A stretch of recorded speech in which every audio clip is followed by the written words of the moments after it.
Good afternoon, everyone. This is Hit and Hustle from IrishSportsDaily.com. I am your host, Greg Flammang, and with me, as always, is Jamie Uyeyama, Jamie University. On this very special day, is it our signing day special?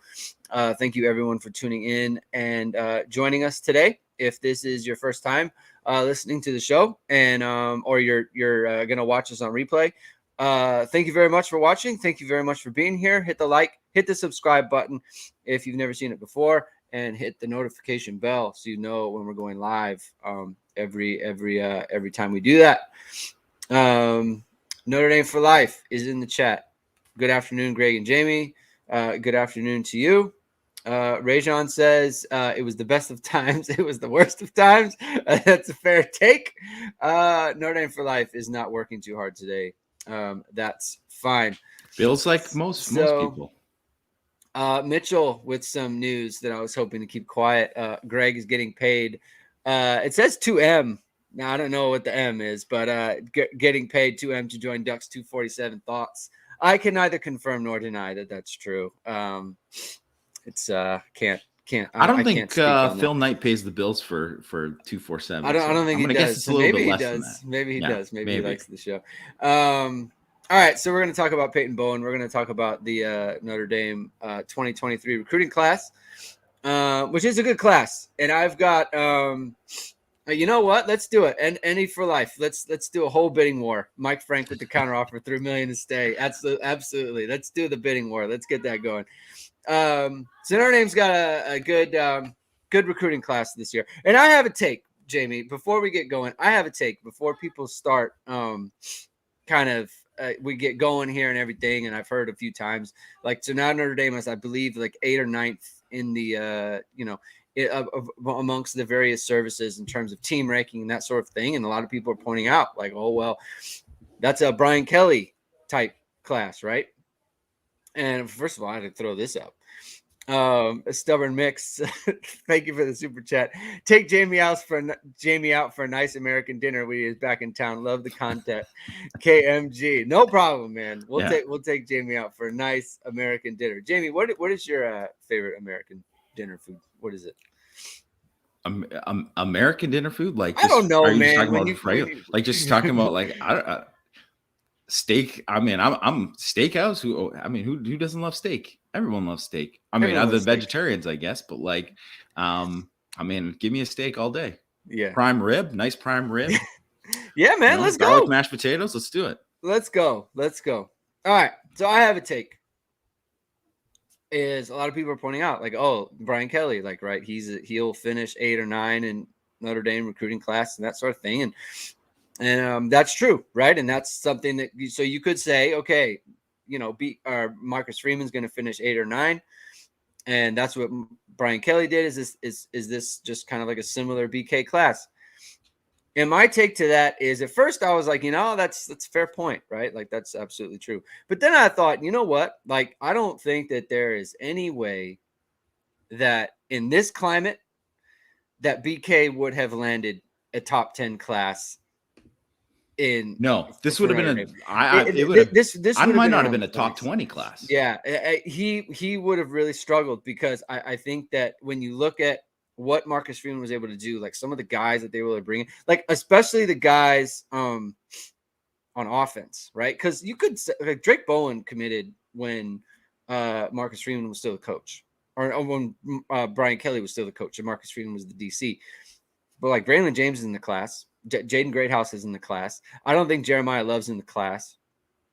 There's been a lot. There's a lot of guys who've been public that they like had zero interest in Notre Dame before the coaching change, right? So I think there's definitely truth to that. Also, there's something too, like, I understand, like, people look at the context of if you look at the context of what the class is overall and not what that ranking is. First of all, it's the highest average recruiting ranking since 2013, which was Brian Kelly's best class, which was a top 5 class. In that era, this would have been a top 5 class. Yeah. So there's that. And they have, like, they're going to sign 20 4-stars in the class. like a lot of those guys are going to be really good players. A lot of those guys are going to play in the NFL, and be very, very good for Notre Dame. And I think, when I did the numbers already before, so they're going to end up, because, Jaden Lamar, he's going to Oregon too, by the way, go figure. But 83.3% blue chip rate, in this class, combined with the previous class, which also was Marcus Freeman class, right? Like basically, especially on defense and all the guys that he brought in too, it's 82.2%. So basically Brian Kelly, over his time, Notre Dame was like 58, 55. Yeah, it was like 55 to 60%. 55 blue to chip 60 rate. Yeah. is basically. So to say that the recruitment hasn't been upgraded would be false. It's definitely been upgraded. And obviously it doesn't feel that way for Notre Dame fans when they lose a guy like Bowen at the finish line, right? But and then when you lose a guy like Keeley and stuff too, and you always think about what ifs, and you think about Dante Moore. But by the way, Dante Moore would have ended up bolting anyway, so who cares? But there's just a lot of that there. There's a lot of what ifs there, and that's something to kind of look forward to. Looking forward is, can they flip those what ifs going forward? And I mean, I don't really know the answer to that yet, but they certainly have done a really, really good job with this class. Yeah, and I guess we should. I don't want to go too deep into Peyton Bowen because he's not in the class, and we should talk about the players who are. But people have questions about it, and someone asked the question about the a Zoom chat. Basically, was he on a call with fellow Notre Dame commits, basically? And we believe he was. I mean, we believe that Notre Dame was told that they were going to be the pick, and that this happened yesterday, and that even this morning he was telling people connected to Notre Dame and commits and all those things that he was going to pick Notre Dame.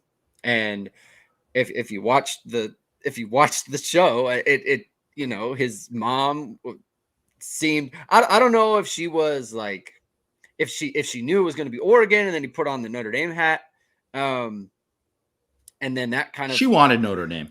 We could say that was, she wanted Notre Dame. Oh yeah, she wanted Notre Dame for sure. And Dad didn't. And that's why he had the big smile on his face. And so he ended up, he put on the Notre Dame hat. That the staff did not know that was going to happen. They thought it would be Notre Dame, and he put on the Notre Dame hat, took it off, put on the Oregon hat, which, I mean, whatever. To me, I don't even want to get into. I mean, he's just a kid. He's getting into playing games. And honestly, it doesn't even matter. It doesn't even matter. No, he didn't choose Notre Dame, and whatever we say, he's not going to be in the class. And that is what it is. I mean, is it wrong to lie to Notre Dame? Yeah, of course it is. Of course it is, right? Yeah, for sure. Yeah, of course it is. But I mean, what can you do about it now? Like it's not something, and people will be like, "Oh, NIL." Whatever. I mean, that literally happened to Tyrone Willingham like 20 years ago, or whenever it was. I think it was around 20 years ago, right? When Lorenzo Booker. It was 2003. Yeah. So almost 20 years ago. Yeah. Right. So, and they literally had Tyrone Willingham on ESPN because he was supposed to come on after to talk about how they picked up Lorenzo Booker. And then they're like, well, Tyrone, like right after they went to transition to him, like it was awkward. Like he made that decision, and that's recruiting. Like, I mean, you can look at like Greg Little with, and with Charlie Weiss and stuff too. Like that's happened before. Right. So it's not new. It's not just like an NIL thing. I mean, although NIL definitely played a part in this.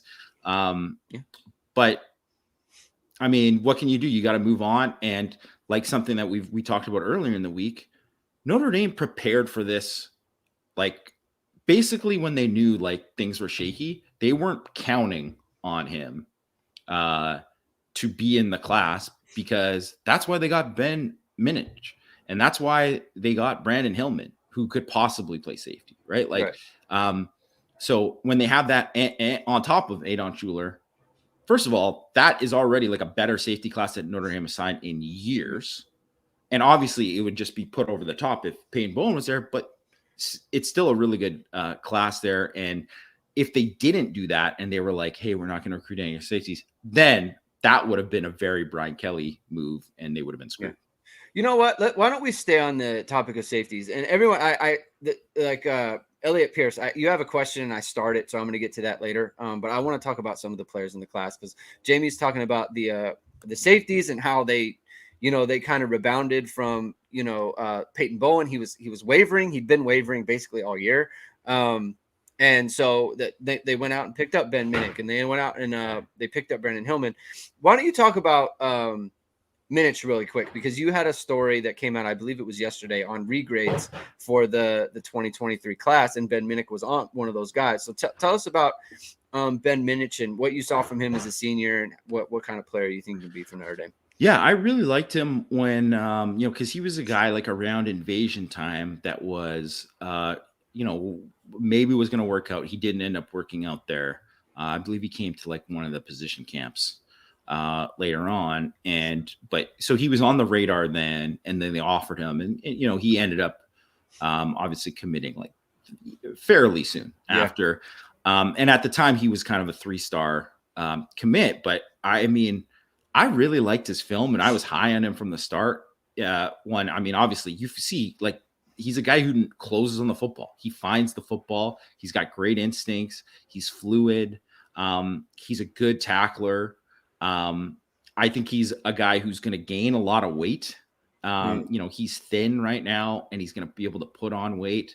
I think within their defense and what they asked him to do, he gets to play like, near the line. He gets to play, split field, play deep and stuff. You see him make a play on the ball there. I just really like his game. And then athletically too, he is a very, very good athlete. And I like the ball skills too. So I think he's one of my favorite prospects that Notre Dame signed in the class, regardless of where he's ranked. And I gave him a bump up. I thought he had a really, really nice senior year too. Yeah, and there's some versatility here too. You can see him in multiple roles. Like there, he's tracking the ball, he's finding the receiver, and then tracks it over his shoulder, and he makes a play on it. And I think here you see like there's a lot of the ball finds him, right? And he finds the ball, and he's getting to the ball, and he's making plays, right? It's not one of those things where you have to project. It's like what kind of ball skills he's going to have. Like he's making plays on the ball, but you see him in the box, you see him coming up here, making the tackle. You see him at free. You see him some in the slot. Like you see him in multiple positions, and that's he's got some man coverage skills. Like, I think and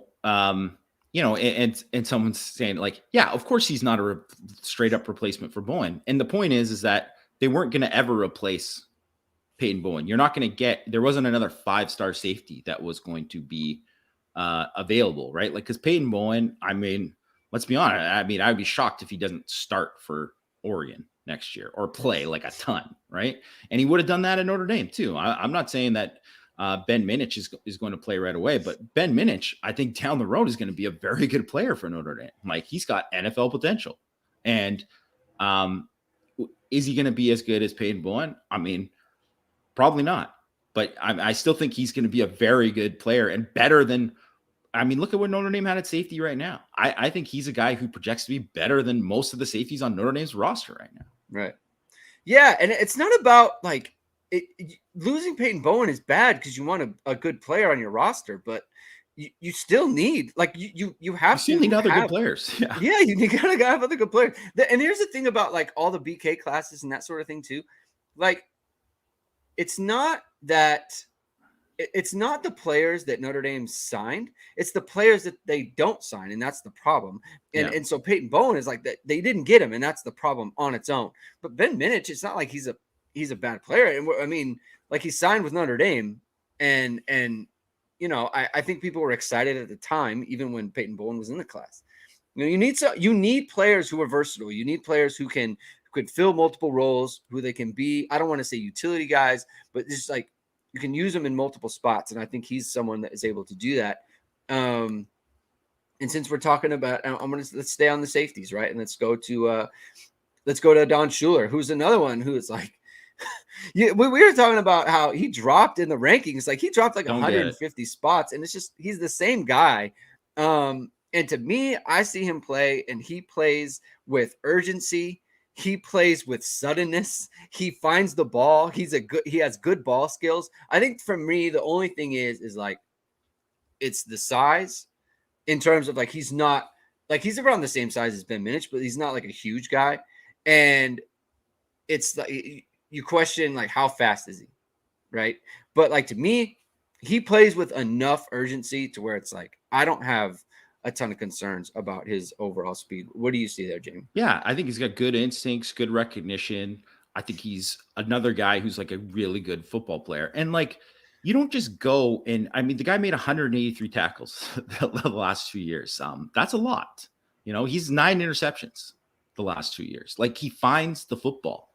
You know, that's not a fluke.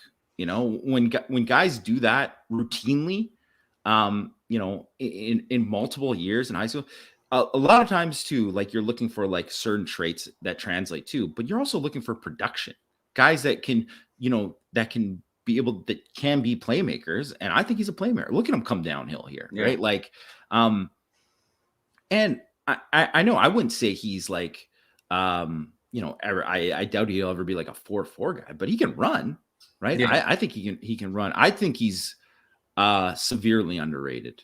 And I think he's going to be a quality player for Notre Dame. And I think the whole point is that, you know, you don't know if Schuler or Minich or whoever is going to be a stud, but you land enough of these guys and someone's going to develop and hit. And I think Schuler's got a chance to really hit.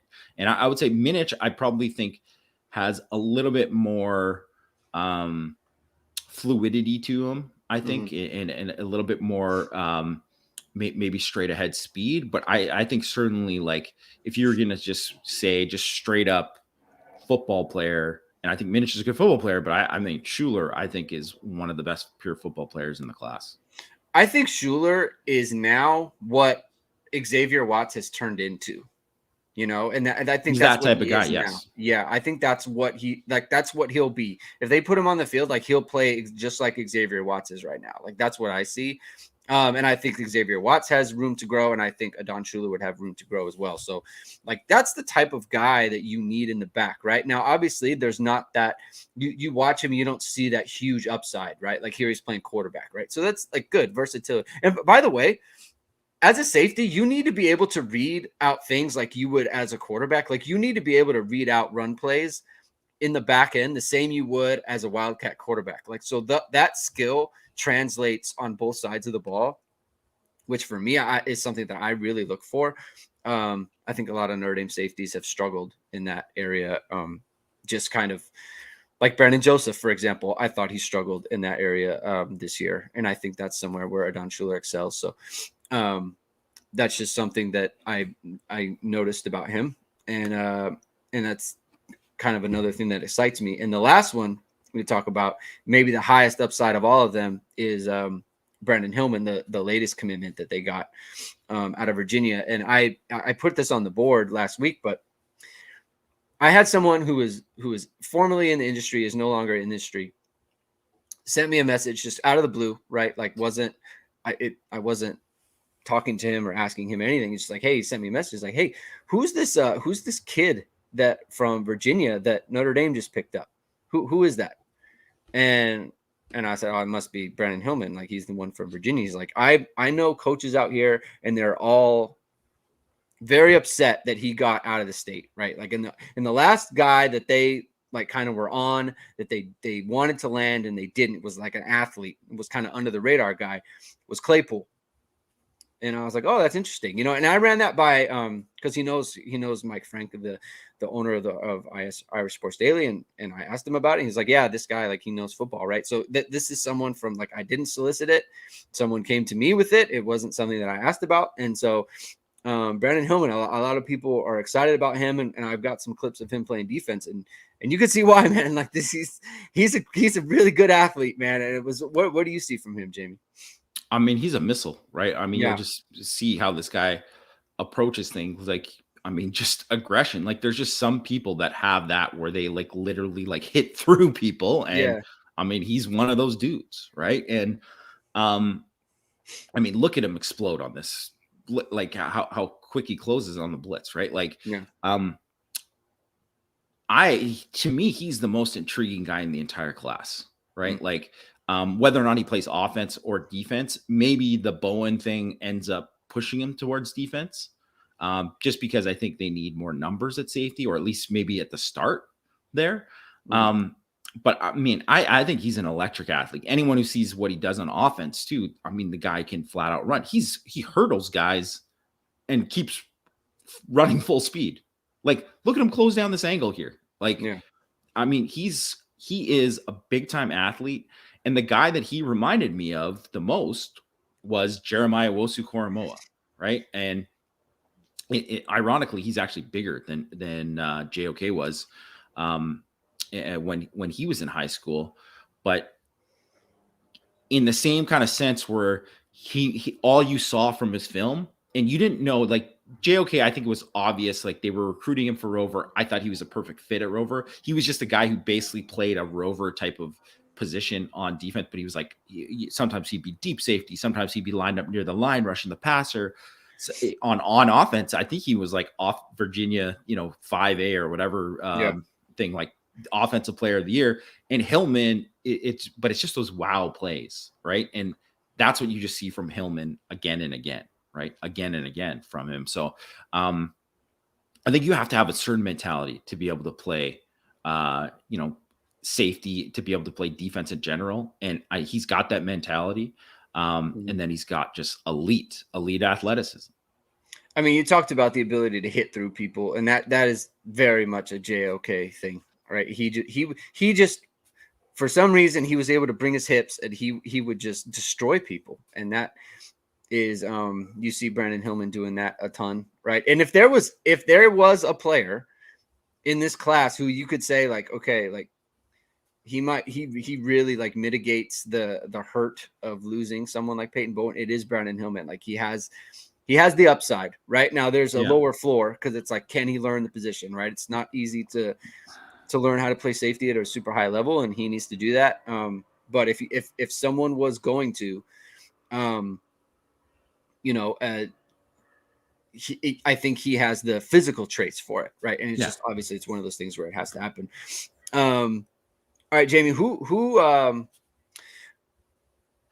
some of your just like, okay, I don't want to say under the radar guys. It's up to you. Oh, I meant to answer this from Ken before I had this train of thought. ISD hat on Greg. It's an ISD Images hat. Rick Kimball, the guy who takes photos for Irish Sports Daily. He makes these hats. If you want one, what you have to do, this is what you have to do. You have to go to Irish Sports Daily, and this is literally it because this is what I did. You have to go to irishsportsdaily.com. You have to go on the message board, and you have to bug Christian for it. Okay, and Christian will get in on Rick, and Rick will make some. But you got to get a lot of people to do it. Okay, and because he's not going to make just one, right? So you got to get a lot of people, and he'll make one for you. So go to the irishsportsdaily.com message board. Go on there, bug Christian. I want an ISD Images hat, and he'll do that for you. So I just wanted to get that out there. All right, back to what I was talking about. Jamie, who are some of your favorite players in this class that we haven't talked about already? Because I know I talked about a couple, but who are some of your guys who are, it's like, all right, really love this guy. Really, it's like, and it could be like, Jeremiah Love, like, or Jake Bowen or something like that. Like who would it be? Well, I mean, I love Jeremiah Love. I think he is obviously just electric in terms of his speed. He runs he's been timed at a sub 4.40. You're just not going to find too many high school kids that size that can run like he can. Mm-hmm. I mean, I don't think he is maybe the most natural like inside runner, but he's a guy who can make someone miss in the hole, and he just flat out can run away from people too, right? So I think he might be someone that takes a little while to develop into the back that you want him to be if you're going to make him to be your every down back. But in the meantime, I think he can be like almost like an early CJ Procise type guy, where you're using him on jets. That was exactly who I was watching him. And at first I thought Josh Adams, and I thought, no, like, here, look at that acceleration right there. Yeah. Like that to there, like, to not go out of bounds is kind of special. But I saw him running. I was like, that's Procise. That's who that is. Yeah. And I mean, and that's Procise was a guy who was just like so smooth as a runner that it almost just didn't look like he was as fast as he was. But you can, I mean, he just runs away from people, right? Like and he's a track guy too, right? He's a track guy. So he's got that in him, and, you know, and he's got legit track times. I think, you know, especially because of, you know, where they're at on offense. And I really like the wide receiver group, and it's a good wide receiver group, but he is the most, explosive player that they landed on the offensive side of the ball. And I think he was like, it was critical to keep him in the class. And I think it's huge they did. He's a favorite of mine for sure. You know, on the offensive line, I love Sam Pendleton. I think he's somebody who is very underrated. He reminds me a lot of Robert Hainsey. And I mean, not just the number too, but that stands out too. 72. Here he is, right tackle. You see, and he kind of moves like him a little bit too. But you can see he's a guy with really is a good athlete for his size. But he's also big, and he's only going to get bigger, right? So I think he's got a bigger frame than Hainsey, but he's also the kind of guy that I could see play. I could see him play tackle. I can see him play guard. I could see him play center. I think he's a guy who can play just about every position on the line. And you just don't find many of those guys. Like Notre Dame has had like two of them over the last like dozen years, and it's Robert Hainsey and Zach Martin, right? Yeah. And I mean, is he going to be Zach Martin good? I don't know. I mean, no one thought Zach Martin was going to be Zach Martin good at the time, but I think Pendleton has a chance to be really, really good. And I think too, like a lot of times with high school offensive lineman, and it's not like obviously you see him move people at the point of attack. He's a big, strong kid. Yeah, we get it, right? He's obviously going to be bigger and stronger than most of the guys, but look at him get out on the pull and like get to the second level and get on these guys, and look at him move and work that double team and stuff too. Look at him, like his balance here in his set, right? Like, I think the only thing he looks kind of like short arm to me, so that's why he's probably a guard. But I mean, Hainsey was kind of short arm too, and it didn't really matter, right? So, I'm a big fan of his. And another guy that I really, really like is on the defensive line. Well, actually, before we go to the defensive line, let's go to the receivers too. And I mean, I'm high on really everyone they landed. But I think Jaden Greathouse probably has the highest floor out of everybody. And I just think he's the guy who, if I'm looking at it, I think if I was going to say who's the guy who has the chance to be the big play threat out of it, I'd probably say Braylon James. And there's a lot then when you watch him, especially as a deep threat, you think, and there's a lot of like Tobias Merriweather to him. So like, you saw Tobias there. Well, just as a guy who can just like an easy runner, like, just like easy strides. And maybe that's the track, he's a hurdle guy, right? Yeah. Maybe that's a track background too, but he's just a guy who just eats up ground when he's running, and just here, like look how that just turns into a house call, like so quickly. Yeah. And with not many strides to get there, right? So in that sense, that's what I do see with Tobias. I think Tobias maybe is a little bit more loose with in terms of his movement. And I think that was a different. And I think Tobias, I would say I would have put him as a prospect higher than James, but I do think James has a chance to be like a big time playmaker for Notre Dame, and I give him a super high grade. But I think Jaden Greathouse is the guy that has probably the best chance at being like a true number one receiver, like the guy that it's 3rd and 8, we need a win here. Greathouse is the guy who can get you the win. Yeah. He can line up in the boundary, and he's going to win 50-50, right? He's the guy who's going to run a route to get himself open and get separation. He's the guy who's going to come through in the clutch and make the big catch.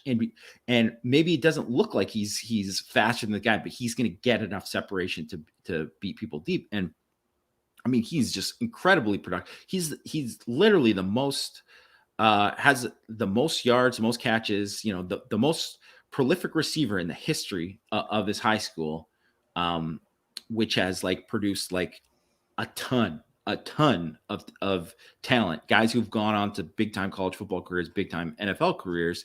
And he is more productive than anybody.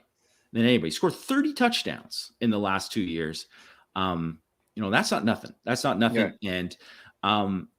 And every time I've always thought like, I don't know about his speed. And then all of a sudden I see a play from him and I'm like, no, he just has that, like, it's like, I don't care what he times because his play speed is fast. He plays fast. And I think he's the guy that if I was going to say this guy's going to be the dude for Notre Dame and be like a number one receiver, and maybe sooner than you might think, I think that's a guy who all of a sudden you're like, oh, he's going to play like be a big time player when he's like a sophomore. Cause I could see that happening for him. He's a guy. So I feel like in just terms of everyone's game, and obviously we like this because we're into big slots, but I could see really all of them.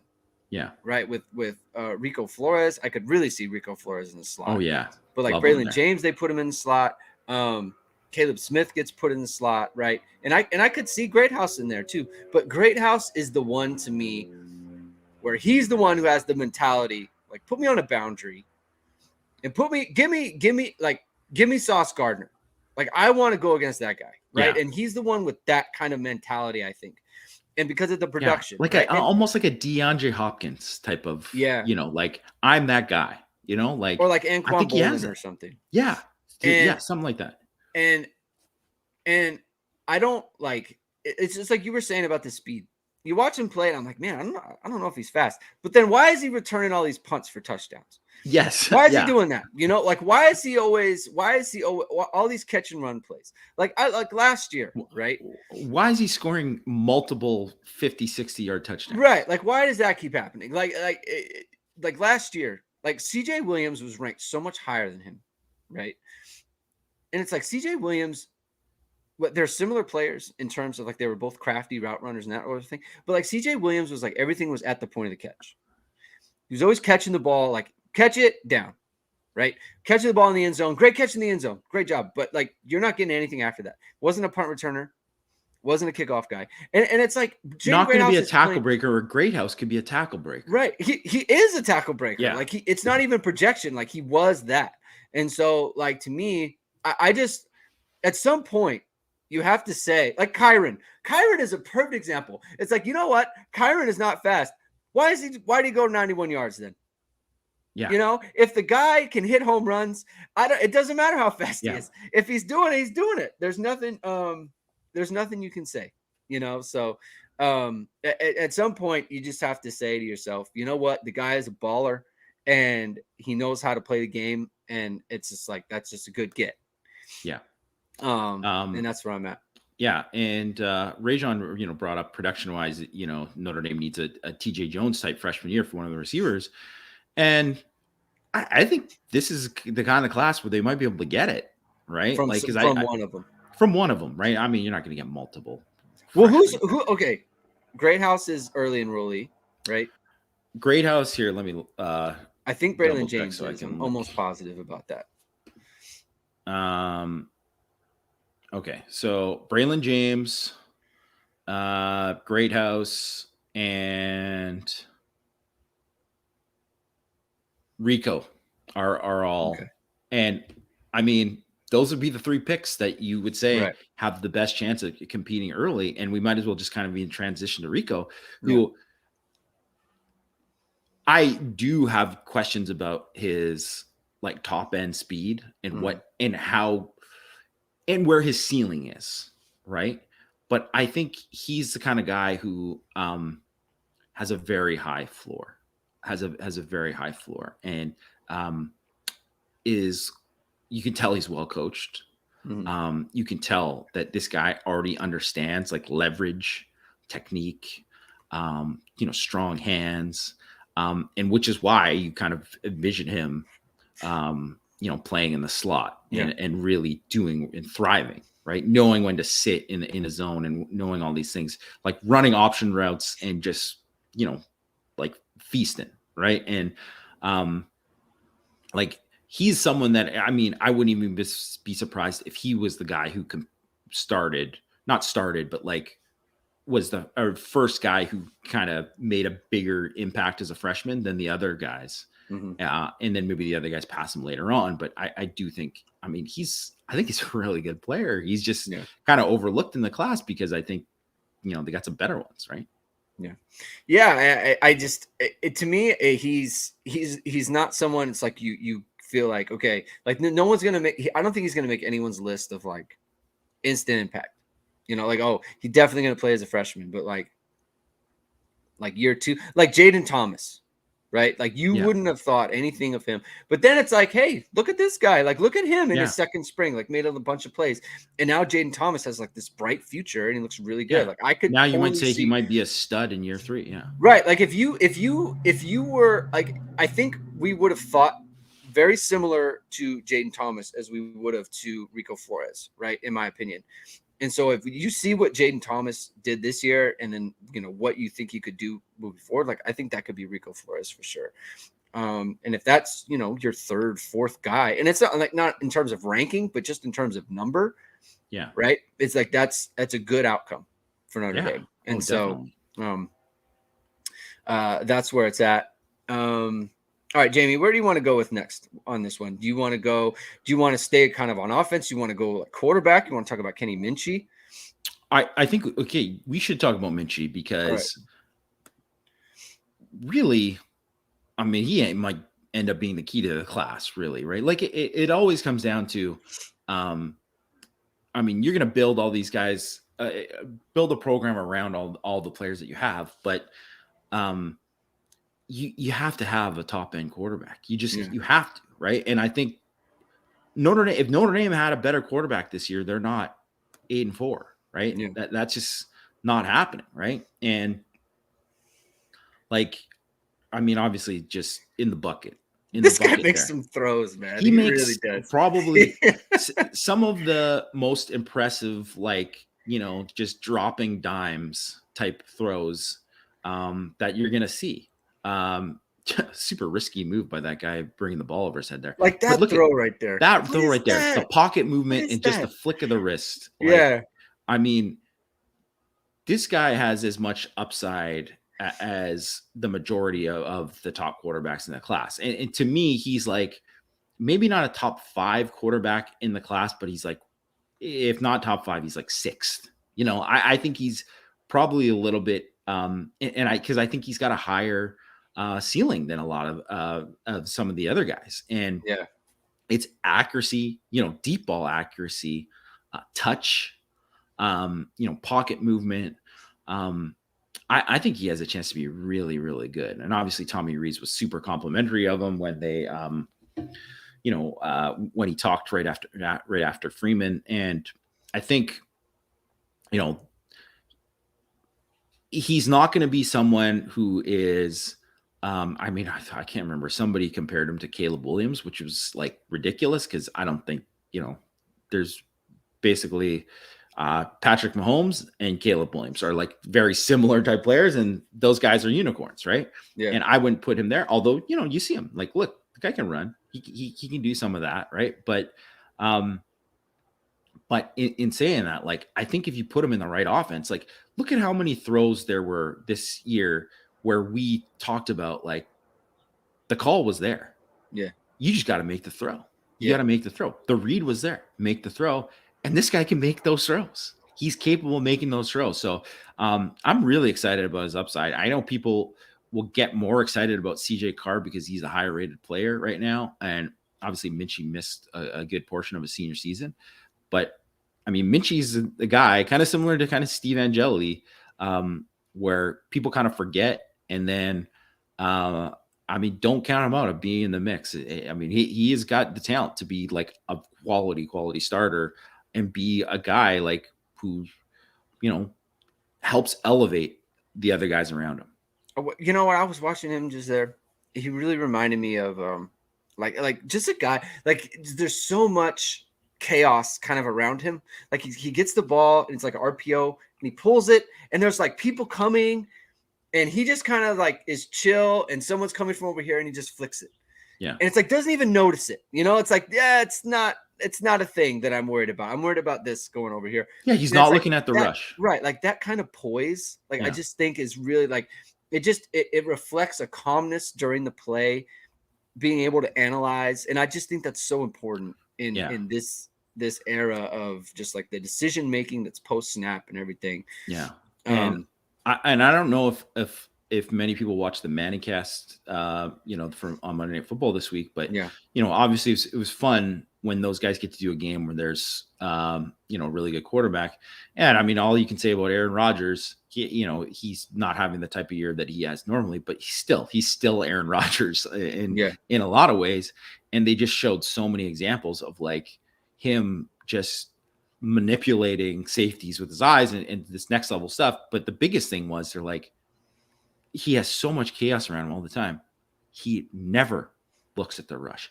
Never. He's always eyes downfield looking for something. And I mean, it takes a special someone to be able to do that because I mean, it's hard. Those are the people who really succeed because they don't create pressure when it's not there. And that is always the biggest thing and it was probably Ian Book's biggest problem was that, I mean, he was a guy who ran into pressure or stepped up into pressure too often. And if he didn't have that, and if he had that, could cut that one part out of his game, I mean, he could have gone up like just a whole nother level, but that was just one thing. But I mean, that's a lot of guys are like that. And he just had enough other strong traits that kind of negated that. But I think Minchie, that's something that pops for me. He's not focused on the rush. Yeah. Let's finish up the offensive line class. Obviously, Charles Jagusa, we haven't talked about him, so he's the top 50 player. Everyone's really excited about him as an athlete. And then there's Sullivan Absher, we haven't discussed yet, and Christopher Tarek, who is a kind of a late addition, who's a flip from Wisconsin. Before we get into those individual players, like as a whole, like what do you think of this five? Right, like they lost. The kid who went to USC, Elijah Page.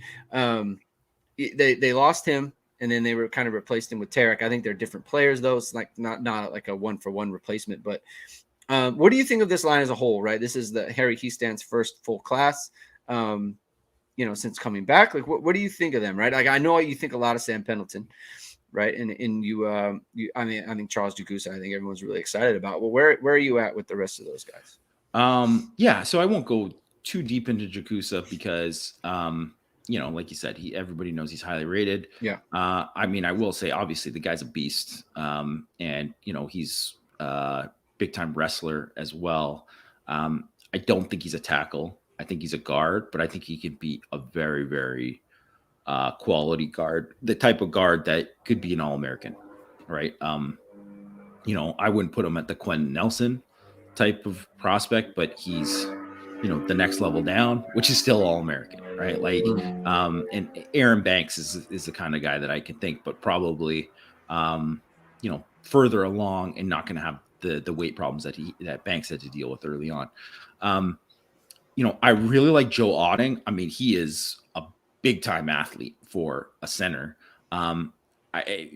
Absolutely looks like the kind of guy, if he went to Iowa, which Iowa was like the main competition for him, he's the guy that I would be like 3 years, this guy's going to be an all Big Ten center. Right. So it's weird to say that an offensive lineman has twitch, but he's got real twitch, like, and can really, really, like absolutely move. And obviously too, he's just like a destroyer out there too. Right. Like, the level of competition is not great, so that's part of it, but I mean, you're not looking for that. You're looking, or at least I'm not looking for that. I'm looking for traits, right? I'm looking for traits, especially when it comes to, because even in the highest level of say Texas football, California football, the line play is where you're going to find the biggest drop off. You're always going to have like, look at their D tackle weighs 215 pounds or something. There's always going to be that. So you have to look at the traits and you know, where that stands. I do think that Absher is probably the most intriguing guy out of the bunch, because when you look at him, there's a lot of like Mike McGlinchey in him, where you see a guy who's just an absolutely massive frame, like a guy that if he doesn't play in the NFL, something went wrong. Like guys who are built like him play in the NFL. He's going to be an offensive tackle in the NFL. And the thing is, he can bend, right? Like he can bend, like his great knee bend, and can get low, and just, I mean, absolutely, like he looks just like a monster, because he is. But like he looks like almost skinny. But he does. But he's he really pounds, does. right? Yeah. So tell me this isn't a guy who's gonna, you know, be like 325 plus and carry it pretty well. Like he's absolutely gonna do that, right? And so the key is, you know, he's a guy who plays in an offense that is, you know, it's a run offense, right? It's all run pretty much. So he's gonna have to be built up from scratch there. But I mean, that's not unlike a lot of kids that end up going to Notre Dame. So I think when you look at him in a few years, that's going to be interesting. But like, I mean, his arm length, just the size, his and how he moves at that size. See, I mean, he's 300 pounds. He doesn't move like a 300 pounder. Yeah. You know, he's definitely an intriguing guy. And Tarek, I think Tarek is the one guy. Obviously, was a Wisconsin commit, and huge, like just a beast, an absolute beast. Definitely a guard. And I think they need, as much as they needed, they could have used like you know, Elijah Page in this class, and I think that is a loss in the class, because it makes left tackle in the 2024 class like a much bigger priority. But in saying that, I still think they could have either way. They still needed help at guard, and what they need to replace at guard going further too. And he is that typical, like he's like a road grader type of guard, a guy who's going to move people to the point of the attack. Was a bit too heavy as a junior, lost some weight as a senior, and I thought moved around a lot better. And he's probably going to take a couple of years to kind of reshape his body and do all that and get strong enough. But you know, certainly a guy who has the potential to be a starter and a quality one too. All right. Going defensive line, Jamie's boys. All right. So we got Brennan Vernon, Devin Houston. I have it in my mind. I didn't want to say Mukum yet, because I had a third one that I can't think of. Boubacar Traore. There we go. I had them all in my mind. I should have just written them down. I'm getting old, Jamie. I can't keep things in my mind. All right. Of those four, who are you most excited about in terms of who? All right, most sure thing, most excited about. Maybe it's the same person. Honestly, I think probably the most sure thing is probably Brennan Vernon. In saying that, I don't know what I think his floor is the highest. What do you think he's going to play? I think he's 100% a defensive tackle.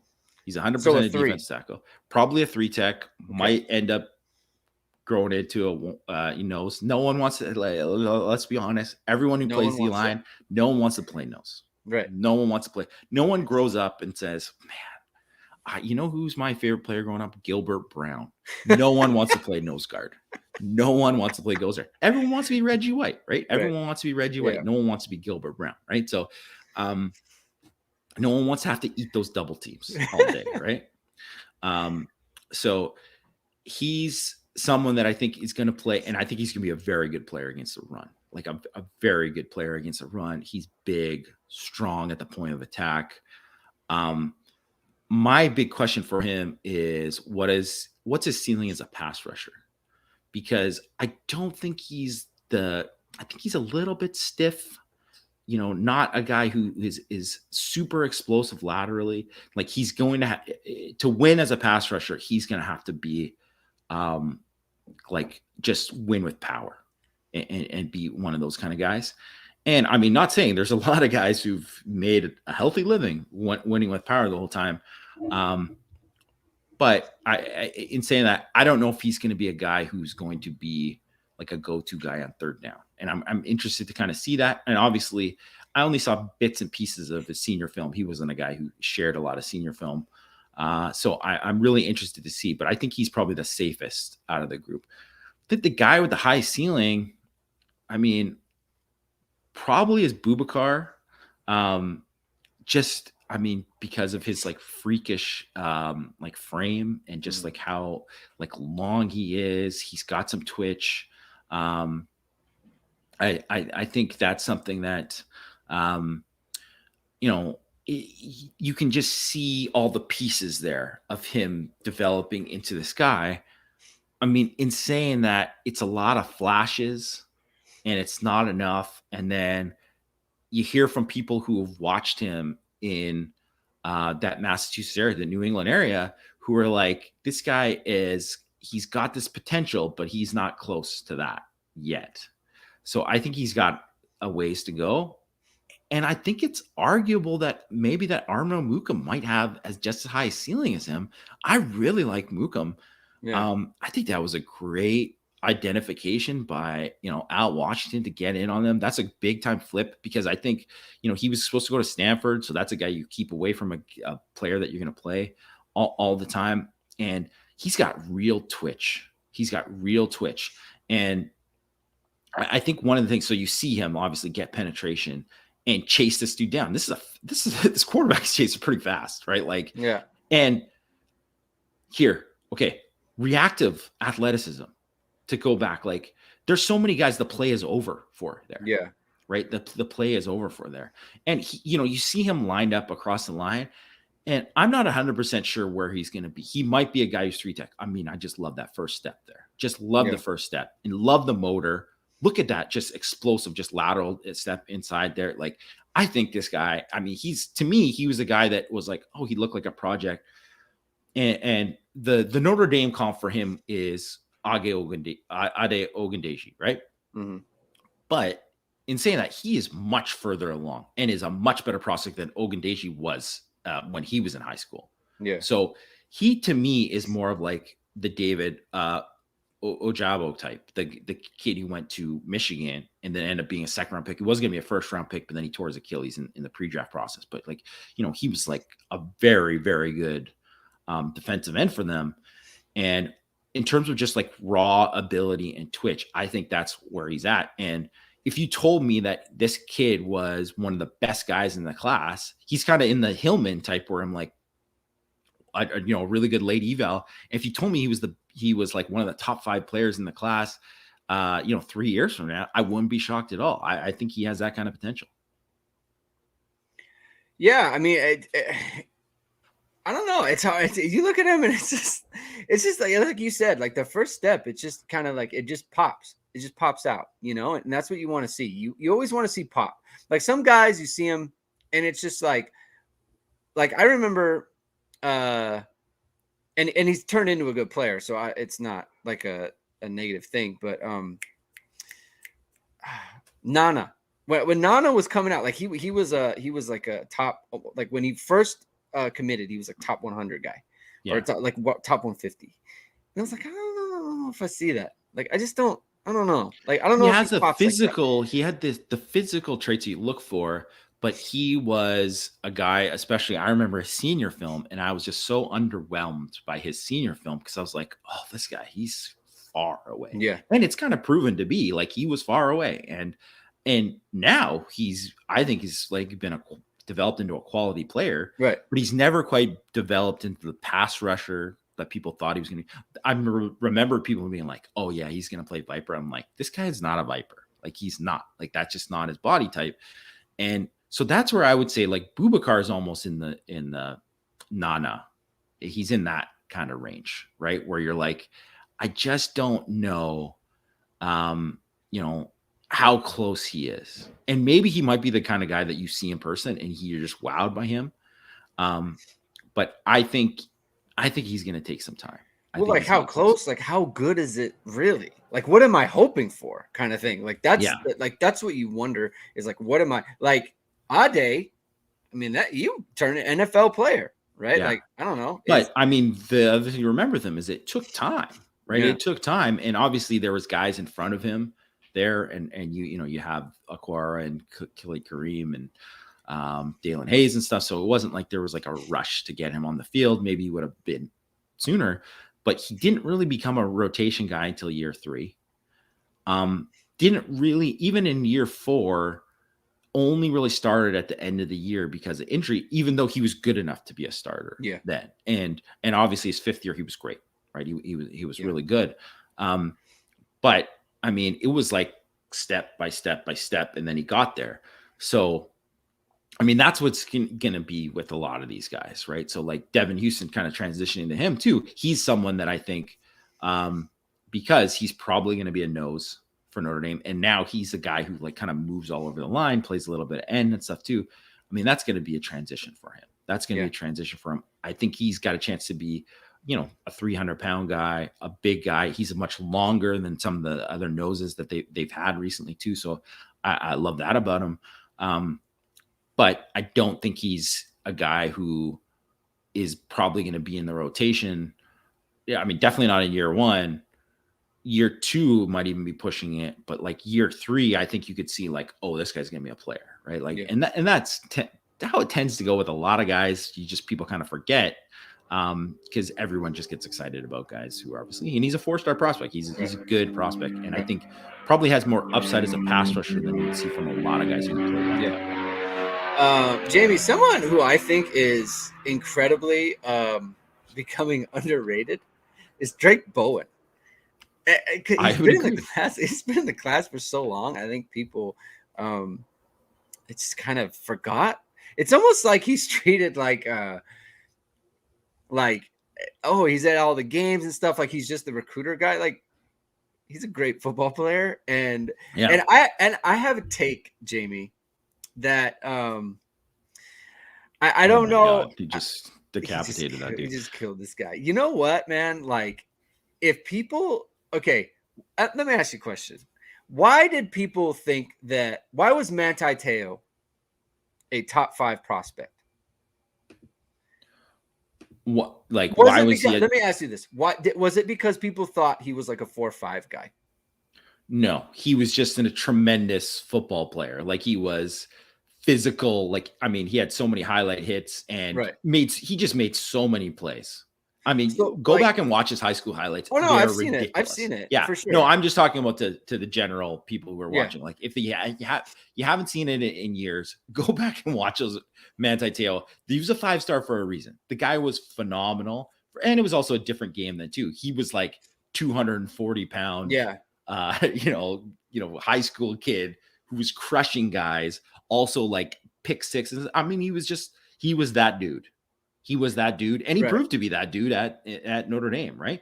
And Drake Bowen, I mean, the guy who won the high school buckets, like, whatever. He's kind of that dude too. I kind of think he is. That's where I'm going with this. I think there's a lot there. I think he has that potential. He's got the running back thing. He's out here in coverage. Like, he's a really good athlete, like great baseball player. And he's does everything for them. He runs the ball. He's like does wildcat stuff. They've got him in the middle. They've got him on blitzes. They've got him in coverage. Like, and just look him chase this guy down, and then he just throws him to the ground. Yeah. Like, I just think there's so much more there than people think. He kept dropping, and he's like borderline top 100 player now. And I think that's a miss. I think that's based off of like they are trying to project where he'll be drafted.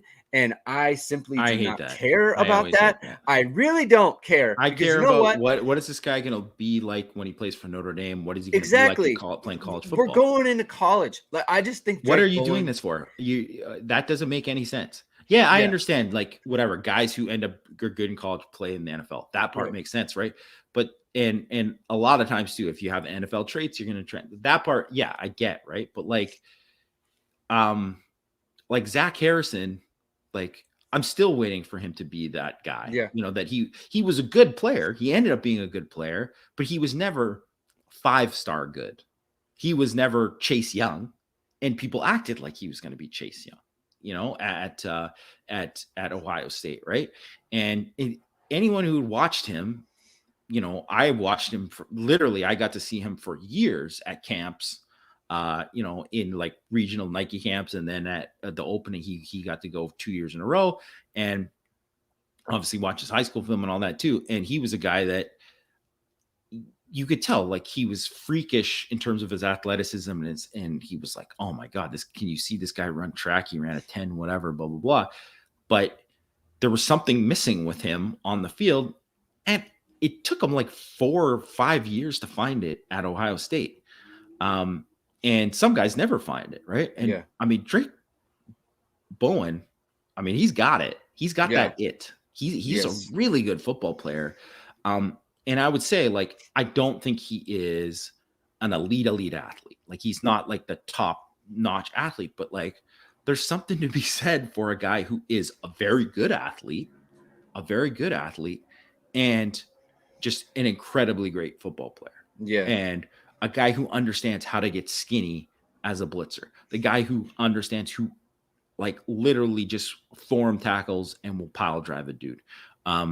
A guy who understands, like, can find the ball in coverage. A guy who can play multiple positions. He's a multi-sport athlete who does all these things. To me, he's no doubt a top 100 recruit. And I think he's the perfect fit there for him is Mike Linebacker. Yeah. And I think, he has a chance to be great at Notre Dame. And people see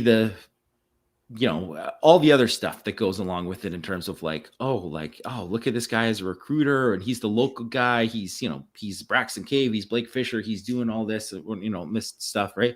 But it's like, don't forget, this guy is a stud. He is a very good football player. Yes. Yeah. And look, I just, like, Tavon Coney, not a great athlete, had like 140 tackles and like in 2017 or whatever it was, and like 20 tackles for loss. I mean, just incredible, great football player. I just think people are real like I think Drake Bowen's gonna like a 3-year starter. I think he's gonna be on special teams next year. I just think he's a really good player, and I just think people are sleeping on him a little bit. I think Preston Zinner. I'm gonna stand on linebackers now. I think Preston Zinner is. I think he'll end up at Viper. Personally, I think he's a good athlete for it. I think he's going to grow into that role. I love his work at tight end. I love his work at receiver. It's honestly like he doesn't have the same frame as Isaiah Foskey, but it's like a similar type of, like, Isaiah Foskey was a good tight end at De La Salle, right? Like he was doing that kind of stuff.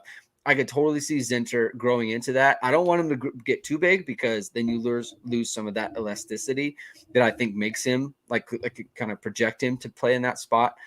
But I really like him there, and they have a need for it. That's the other part. Like I'll say this too. I like him at Viper a lot more than like Aiden Kabira, who I think should move to the other side. Just my he's going to be a big end, I think. Yeah. So that's kind of how I see that. And then Jaden Osbury, like I think Osbury next to Drake Bowen, like the way that Osbury plays. First of all, some of these guys are too humble. Osbury being one of them. It's like, put out a senior tape. Come on, Jaden Osbury. It's like I'm trying to find tape of these. Like some of these guys, like Brennan Vernon. Put out senior tape, please, so I can cut it up for you and put it on the show. But I've got 19 seconds of Jaden Osbury, and I'm going to play it, and then we could just talk. I mean, he's just like a really good player. This is against Arch Manning, by the way. Yeah, I think when you see him like move and run and how he closes a blitzer, to me, he's in the kind of same category as an athlete and linebacker as a Jalen Sneed and a Prince Colley. And obviously, I don't think he's quite as good as Sneed was. I wouldn't put him in the same level of athlete Sneed, and he's closer to Colley to me. Similar type player, though. But similar, very similar, right? And so the question for me is, I think he's a guy who's he's a better blitzer than he is a guy who, in terms of triggering and recognition, and that part of it, he's going to have to develop. But you also see flashes of that, and those flashes are awesome, right? Yeah. So it's a really good linebacker class. And Zinter also too was like one of the guys that, I would put him in like one of my favorites in the class too. Like another guy who was they got on early, and for basically because he played in Massachusetts, somehow he even though he had monster year, he just somehow dropped because just people move up and whatever. But like, I don't know why he dropped, because I mean, I think it's kind of similar to his brother. Obviously went on to Michigan and is a great offensive lineman for them. Yeah. I mean, I think Preston Center is going to be a good player for Notre Dame, and like a guy who like a core special teams guy, a guy who's going to make other people better because he competes hard and he's tough. And I really like his game. Yeah. I think it's a good compliment. Like, I think the linebacker class is a good compliment to each other, right? I think they're all kind of different types of players. Like Bowen's got that thick body, right? Just like thick, stout, strong. Like you could see him play in the middle. I think Osbury, you could see Will, you could see even a little bit of Rover in there. And then I think Zinner, like to me, it's just like he's gonna grow and he's gonna play on the outside. It's just like similar to Burnham, frankly. Yeah. Right. Like just similar type athletes. So and so that's Xander. We'll get to the Viper next year and all that stuff on like different shows, because that gets more into the team and that sort of thing. We don't get got off track because this is the signing day special. So we'll get into that stuff at a later date. And since I brought that up, if you're first time watching the show, if you've never watched the show and you like what you're hearing, hit the like, hit subscribe button, and right after you do that, we're gonna get into the I guess the corners, because we've already talked about the safeties, kind of skipping around. But I tell you what, Jamie, we got some good ones. Christian Gray and Micah Bell. Micah Bell is a burner. You see him a lot on offense. Just I don't know, man. He's got that elite separation.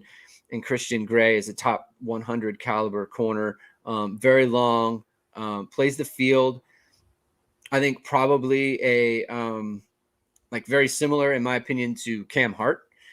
Probably, but it's like Cam Hart in high school.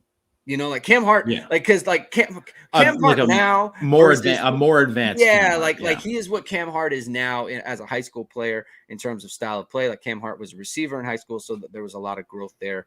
And I think that Gray is a little bit more of a natural kind of at that sort of thing. I know you like him a lot. What do you think about Christian Gray? Just press man. Press man, like just physical. Like, and I mean, Greg, like the feet got to match the hands, right? You got to be able to do that. And he's got the feet to play there. And like, look, he's long, man. He is long. And there's something to be said too. Like corners, you kind of want them skinny.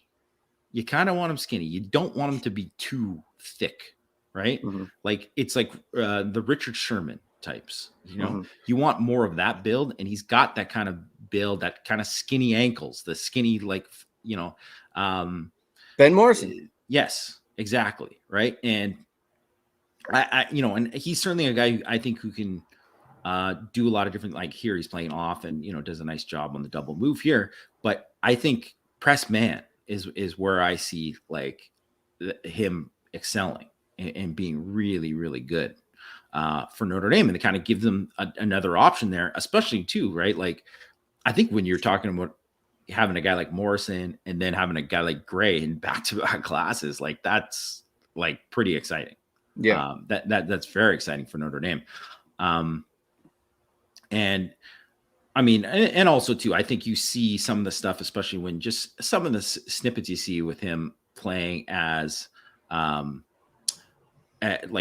going up and attacking the ball like a receiver right there. That's a perfect transition to it, because you see him like win over the top of people as a receiver and stuff too. And production matters, because if a guy can't find the football, I mean, it's very hard for someone for that to translate. You can get better at it, certainly, but you have to have that recognition, and you have to be able to know how to play the ball in the air, and he knows how to do it. And then with Bell is so interesting to me because he might be the best athlete in the entire class. Maybe the most exciting player in the class. Just he's so friggin' fast and just absolutely electric speed. And someone who can, to me, reminds me a lot of pre-injury Sean Crawford. Just that twitchiness, right? Yeah. Just that quick twitch to be able to close and do all this kind of stuff. And if you recall, Sean Crawford's his film was good on defense, right? But he was played safety mostly in high school, and his highlights on offense were way more exciting. He was fantastic. Yes. Yeah. No, I mean, but before he got hurt, I compared him to Dory Jackson. He was like a 10-5 guy. I honestly too, he is going to be one of the greatest what ifs of the last 10 years for Notre Dame too, because not only was he that athlete, he just had the instincts too. Right. And I don't know if Bell quite has those same level of instincts, because I just think there's so few that do, but he has that same type of athleticism. And obviously you just see him running away from people here. They're standing still. It looks like it's fast forward, but he's the only guy who's fast forward, he is a big time explosive athlete. And I think he's a guy who could play the nickel and play multiple spots. And and I'm really excited to kind of see how he develops. I was going to say, I love him for the slot because he has that burst and he has that speed, because the slot has to cover so much ground because you're going either way, right? So there's a two-way go. You need someone with makeup speed. You need someone with catch-up speed from that position. And there's so often too, they're doing the slot fades and then they're doing the corner post routes and all those other things. You need to be able to have that kind of speed to catch up. I love him for that spot. I think it's a really good spot. Jamie, I think we've talked about everybody. So that's good. So good recruiting class. And I want to go back to Elliot Pierce's question from when we first started the show about how Notre Dame, because again, it's not the guys that they get. Notre Dame, like you said, 24 stars, 21 4-stars, whatever it is, wherever they decided Don Schuler is going to end up. But they do have a problem. They have had a problem with the top 15 guys, right? Peyton Bowen, top 15 player, committed for a year, isn't in the class, right? You have Keon Keeley, top 5 player, top 10 player, whatever, committed, leaves the class. And then you had Dante Moore, who was is a top 15 player, was silently committed. He, didn't go public, but he wanted to go to Notre Dame, is not in the class, right? And that's been a story for Notre Dame for a few years now. Yeah, a few years now. And especially now, right? So you think, okay, you bring in Marcus Freeman, he's going to be able to bridge that gap. And as you see today, and I think the Peyton Bowen one is very sobering, because that is a year's worth of relationship. And we're not talking about BK fake relationship. Okay. We're talking Notre Dame made him a priority. They had, Marcus Freeman is talking to him all the time. O'Leary's talking to him. Chad Bowden's talking to him. I mean, this staff does not, it's not for lack of relationship. And he was closer to that staff than anybody else. And you figure, okay, this is the formula. He definitely didn't choose Oregon because he had better relationships with the coaches. Would he visit once? I think he barely knows them. Right. He visited once. Yeah. It's just he has no tie to Oregon. Wasn't interested to begin with. It's just turned down going to take an official visit this weekend. So turned it down, and he ends. And so what I'm saying is everything that you want is the relationship and all those things. At the end of the day, it didn't matter. and it came down to basically what we believe to be just they got outbid. And how does Notre Dame deal with that? What do you do? Do you just resign yourself to it's like that's the way it goes and you move on, or what is it?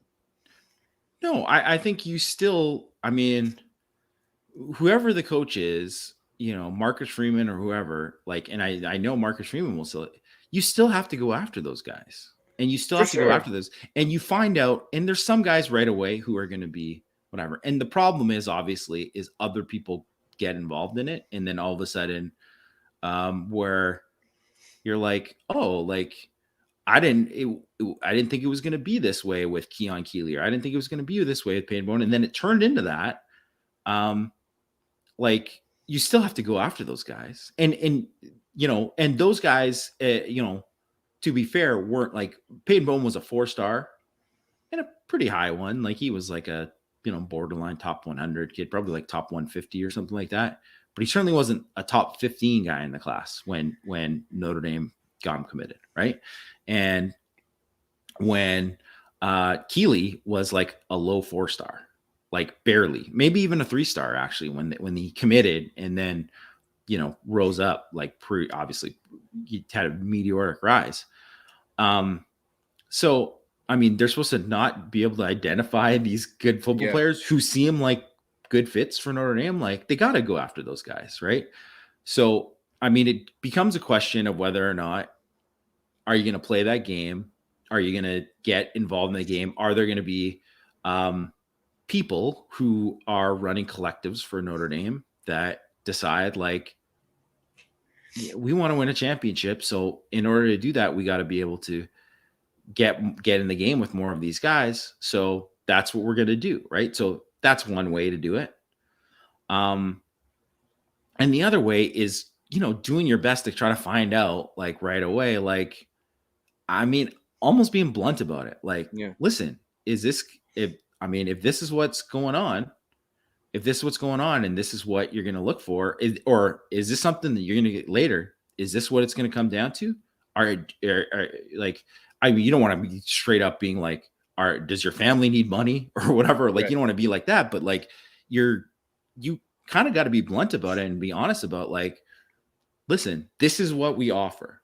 And there might be someone who comes in and offers this later. If that's something that you're looking for, just tell us right now. And then we don't have to waste our time. Right. We don't have to waste our time. And maybe that's just every 5-star is going to be like that. Who's not, because if I'm looking at like, if I look at the 5 stars right now, like, don't tell me like Caden Proctor, like him flipping to Alabama, like there wasn't like a big bag of cash involved in a figurative big bag of cash involved, right? Like that was, because Iowa, if I was ever going to land a 5-star, it's going to be an offensive lineman from Iowa, right? And if they can't land a 5-star from Iowa who plays the at a spot that they develop the best, better than anybody, really, right?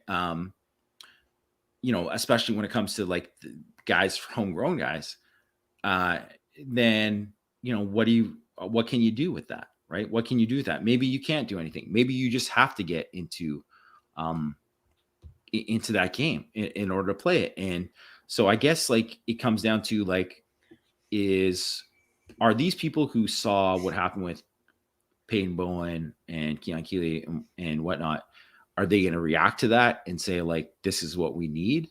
Just kind of like, hey, we weren't getting this. We need to like hire more analysts. We need to do this. We need to get a new indoor facility. We need all these kind of things like to do that. So, like it becomes a choice. Like if you want to do that, and then if not, then you can continue to be what you are and then just hope you kind of develop it. And I mean, it just becomes a lot harder. It just becomes a lot harder because looking at, so like 24/7's rankings off the composite rankings that they have, Notre Dame is 9th and people are like, oh, that's disappointing, whatever. Right.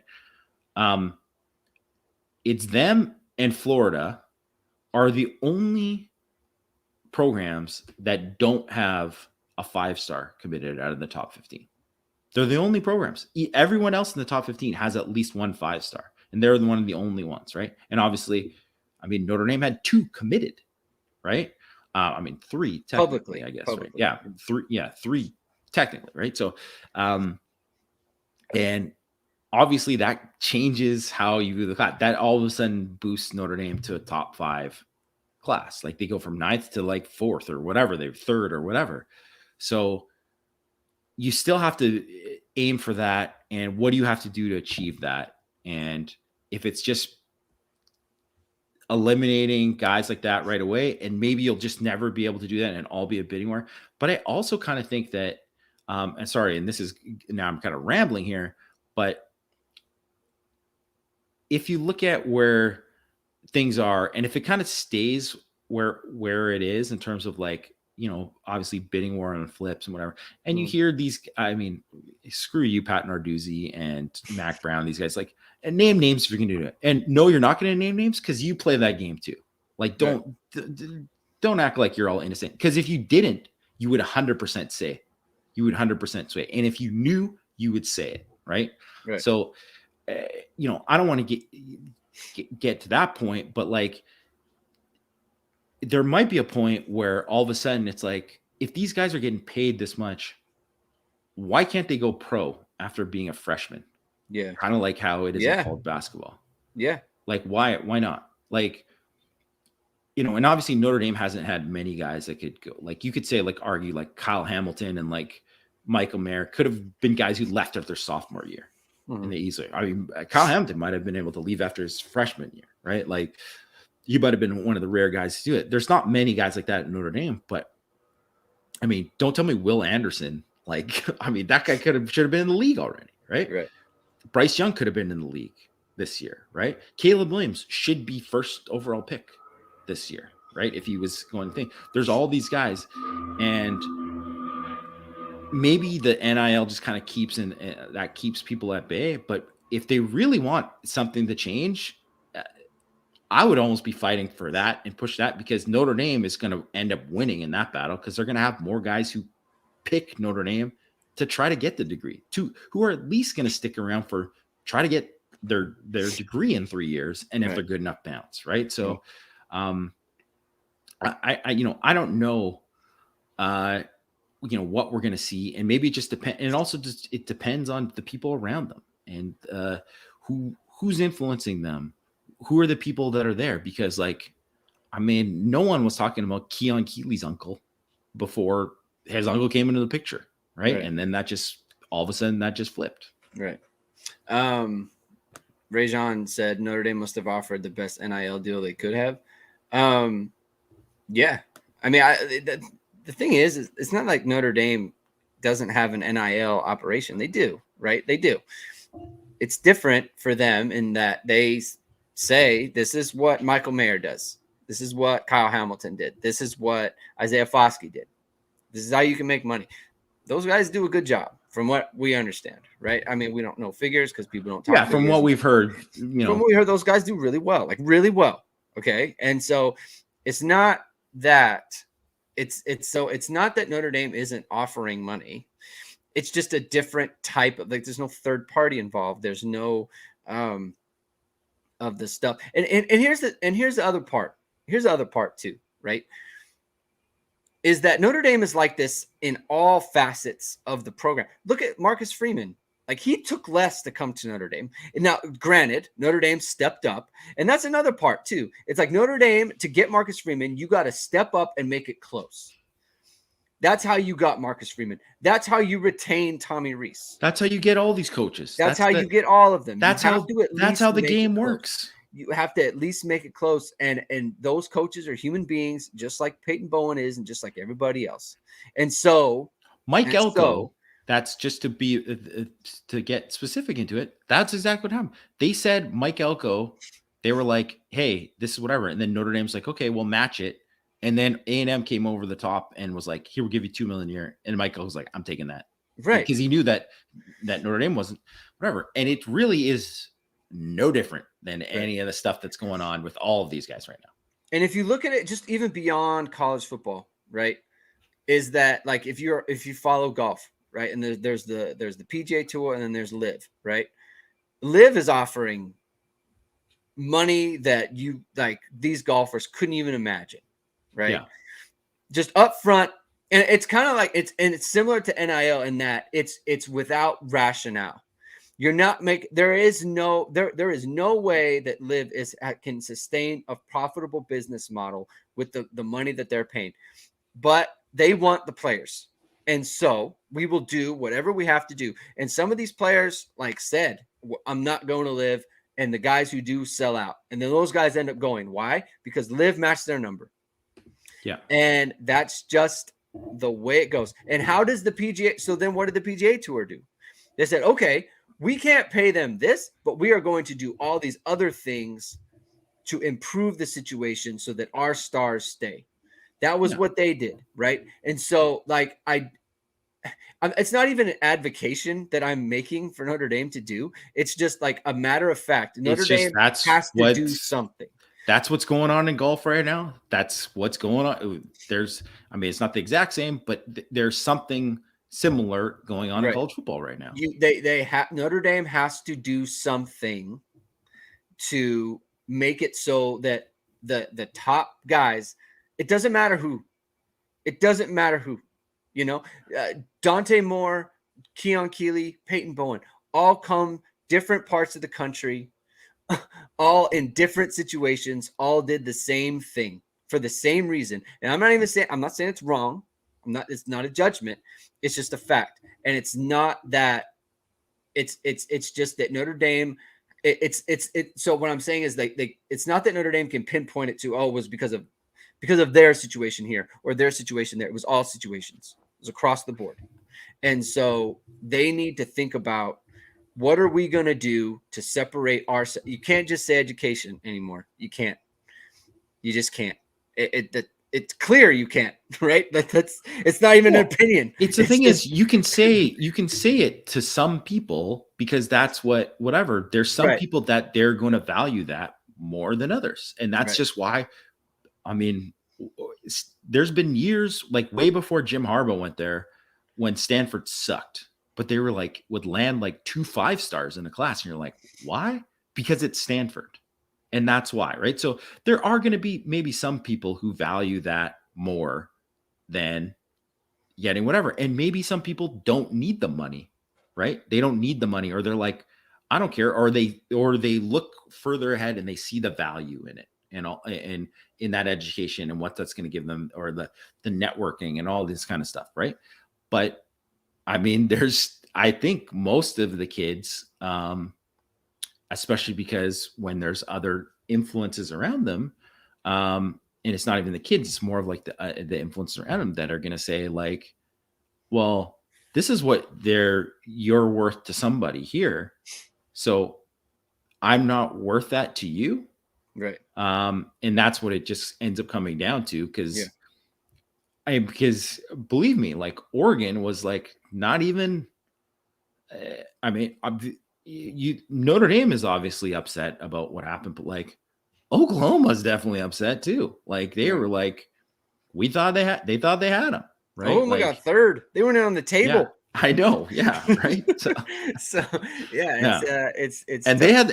They had the girlfriend, they had his high school quarterback. Everyone says girlfriend's undefeated. Not anymore. The girlfriend took a huge L in this one. Third place. Tough beat.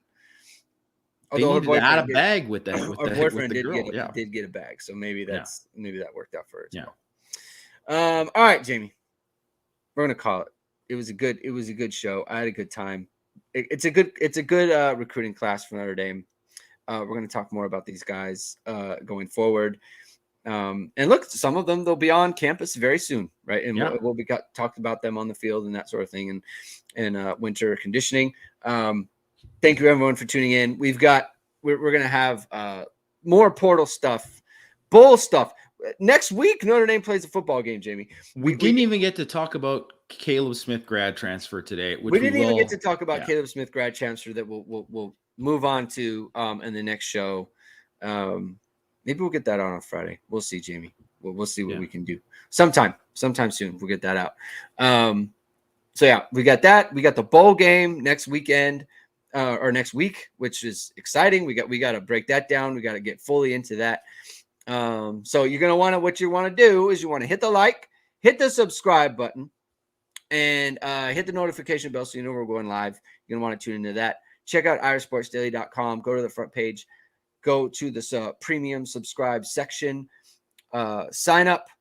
Join the family. Join the crew. It's a good time over there. You're going to want to do that. Or do it for someone you love. Do it for someone you love for Christmas. It's a nice thing to do. So thank you, everyone, for tuning in, and we will talk to you very, very soon.